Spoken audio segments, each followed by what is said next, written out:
Hello, hello, hello, everyone. Welcome to Till Time with Hope. I am the host, Hope, and I hope everyone is doing well. Well, I'm not going to make this very long for this one, and I wanted to get it out earlier than right now as I'm posting this, but I have been quite busy, y'all. I really am happy about that. I'm excited to share what I've been busy with because I did make a note about it briefly that I was going to be a part of a couple of things for ovarian cancer awareness with Be the Difference Foundation. What amazing group of women that are a part of that foundation. Sadly, I didn't know much about them until probably, I'm thinking 2023. No, make that 2024, when I was a part of the Wheel to Survive, and that's spelled WHEEL, Wheel to Survive, that they have every September for the month of ovarian cancer awareness. And I was able to take part of their cycling.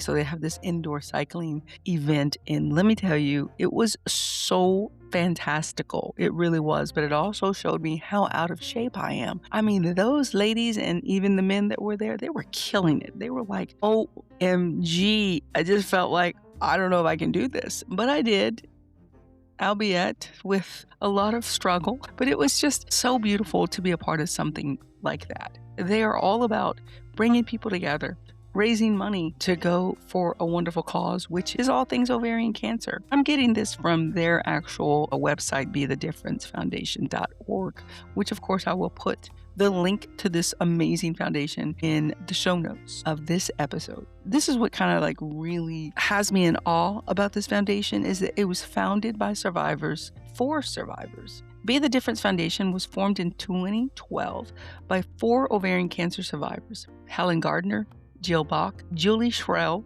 and Lynn Linchester. Forgive me if I'm pronouncing that incorrectly. And they shared the same passion to be the difference in the fight against ovarian cancer. These women experienced firsthand the little hope given for survival when they were diagnosed. Several organizations focus on early detection efforts, but very few organizations provide hope to women in the fight. Be the Difference Foundation was started to give survivors hope for better treatment options, hope for longer remissions, and ultimately hope for a cure. Just 5 years after diagnosis, co-founder Helen Gardner sadly lost her battle in August of 2014. Be the Difference Foundation is working tirelessly to realize Helen's dream to make a difference in the fight against ovarian cancer.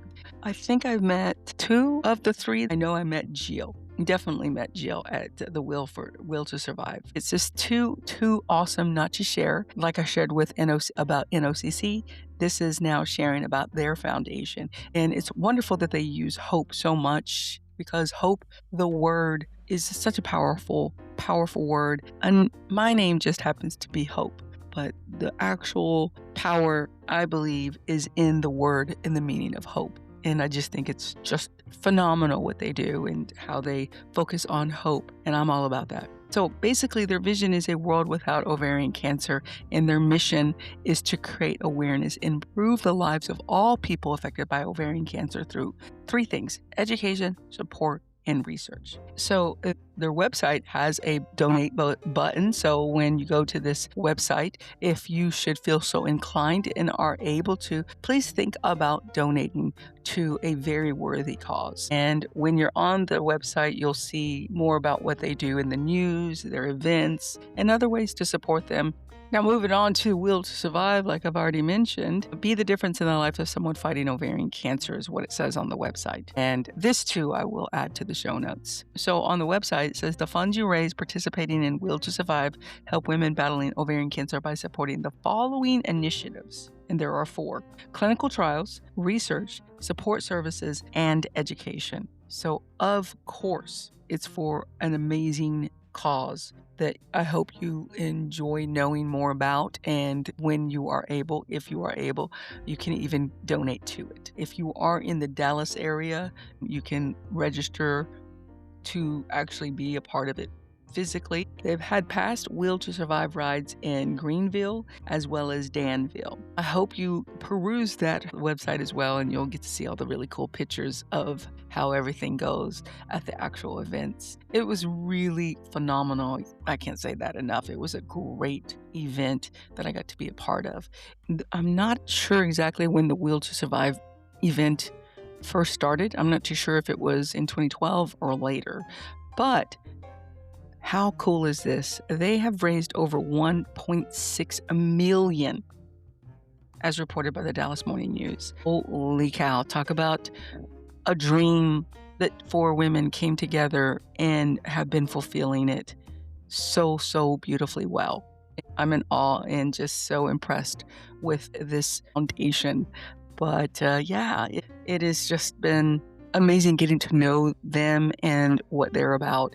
And I just wish I would have known about them way before, right? I found out about May 8th, World Ovarian Cancer Day in 2013, and the first time I ever did anything about showing up for that, which was when I was in Saudi Arabia. And then NOCC, National Ovarian Cancer Coalition, I got with them after I wrote my book, Hope Through Cancer, and I went to them as a way to be able to go to one of their events and be a vendor and sell some of my books. Also, I was a part of OCRA, the Ovarian Cancer Research Alliance, in the sense that I went to their conferences. But I did not know about Be the Difference. But nevertheless, I know about them now, and I'm so happy and honored to have been a part of the events that they held in February. The first of which was Fox Good Day Dallas, which is Fox 4, and yours truly got to be on the news for just a 2-minute or so segment. And let's just say I was nervous, very much so. But the public speaking 1 and public speaking 2 courses that I took in college paid off, as well as somebody that was in the military and somebody that was a teacher. So I've had experiences with talking in front of people. This was just very obviously different because I was on the news. But the feedback is that I did good, that I nailed it, that I did really great, and that's what matters. Because ultimately it was like just giving a snippet of my story of how I missed the symptoms of ovarian cancer, and that's the big takeaway for me, really, is to let everybody know that it is a thing. Ovarian cancer is a cancer that exists, something I did not know in 2011, something that I know a lot of women do not know exists today. We hear about breast cancer, we hear about lung cancer, testicular cancer, blood cancer, we hear about bone cancer, we hear about so many cancers, but there are other cancers like ovarian, cervical, fallopian tube cancer, uterus cancer. There are other cancers, the gynecological cancers, that I think a lot of women just, I don't know, they don't know about it. They don't want to think about it. I don't blame them, y'all. Who wants to think about cancer? And maybe that's why I just didn't realize it was an actual thing way back then. But it is a cancer that we need to pay attention to, because unfortunately too many women still don't know about it and are diagnosed in the late stages. And so advocacy is important. Awareness saves lives. And I got to say a little bit of that when I was on that news segment. And that was all done by Be the Difference. We had like a phone conversation, and beautiful Joanna, she was like, hey, would you be open to being on the news? And I'm like, sure, whatever it takes to get this awareness out there. I can't say this enough, because it's not about my story alone. I'm just one of the warriors out there that have had this cancer, that are going through this cancer. And so if I can share my story in the hopes that it will make a difference, and it could have somebody thinking about the CA-125, the cancer antigen 125 blood tumor marker, and can have them thinking about, hey, I need to listen to my body. Our body talks to us. We need to listen to it. Unfortunately, I didn't get to say the thing, don't be like Hope, don't be a dope, which means in a loving way saying, just don't do what I did, which is ignore my body to the point where I could have died. I was close to not making it. And so that was rad to be on TV for a really great cause. And then the last thing, y'all, that happened, which was this past Thursday, yes, I got to be a model for a day for the Foundation fashion show, which the whole premise of it is to showcase the survivors as models, even showcase clothes from Nordstrom and share the stories of the survivors. We had a wonderful MC who is also a survivor, by the way. Her name is Kizhao. And Kizhao, when you hear this, I hope I'm not mispronouncing your name. She did a phenomenal job and she looked phenomenal as well. But yeah, so basically they did our makeup, they did our hair, they put us in these awesome clothes that we tried out on that Monday. And John is amazing. John was the guy when it came to getting us in these awesome outfits. I told him right from the beginning, I was like, hey, I'm just gonna tell you, I don't wear mini skirts. I'm not very femme. Love being a woman, but I'm just more athletic. I don't like labels, but I'm more tomboyish. So we're working with that. And he's like, okay, I gotcha. And he did a great job. I cannot say it enough. He did wonderfully. Any kind of compliments that came to us, it wouldn't have been possible if it wasn't for John first putting those outfits together for us, picking the right outfits for us to wear. And then the stylist, the hairstylist, and then the makeup artist. I think every one of the models looked so gorgeous. All of them were just so gorgeous, and I was humbled to be around all of these warriors. A couple of them, I think, were currently in treatment, but each of them had a story that was different from everybody else. And that's the thing why I believe in sharing these stories, y'all, is because every story is different. There are no two stories that I have heard yet that are exactly the same. And that's why we share our stories. That's why we have to keep sharing our stories. But I did want to end with this. One of the models was 4 years old, y'all.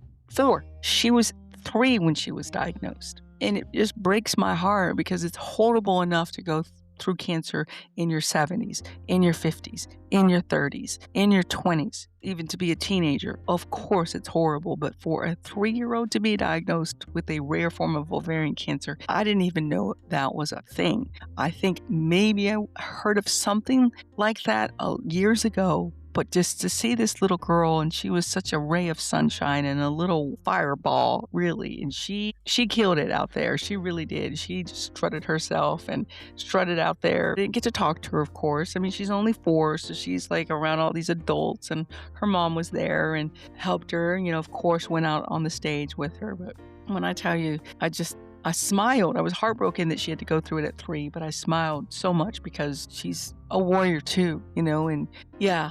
I hope she goes on with her life and is able to spread a lot of awareness as she grows. And I think she will. I really do. But at any rate, yeah, overall, the event was beyond anything I could have imagined. We were told that this was the biggest turnout to date, and this has been going on since 2019. And thus far, numbers aren't all out yet, but so far they have raised $130,000 from this event. I'm clapping. My heart is happy that I took a leap of faith and decided to be a part of that. I've said this before, but cancer changes you. You're just different after it. And I know I've become a little bit more introverted in a way, and I know that maybe sounds like a surprise to anybody out there that knows me, but I have a ball of energy, and I don't have a problem meeting strangers, and I love people, but I also tend to not do a lot of things as much as I used to do,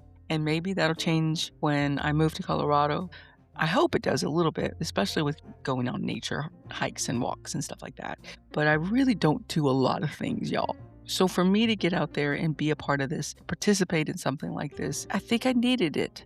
I think my soul needed it, and I'm just so happy that I didn't say, no, I don't think I can do that, or I don't want to do that, or because I'm scared or nervous, right? And I was nervous, but I leaned into that nervousness and I let that dorky, silly girl come out when I was strutting out there and, just giving some swag, if you will, to have fun with it. I did. And the best part of it all was just getting to see and meet other sisters, my other Till sisters. And it's like a sisterhood. It really, really is. And I hope to bring on as many as I can of the ladies that I met on as a guest for this podcast. So yeah, I wanted to definitely showcase Be the Difference Foundation because they deserve it. They deserve all the kudos and more. And now I will definitely, no matter where I live, whether here or in Colorado, will always tune in to see how Be the Difference Foundation continues to grow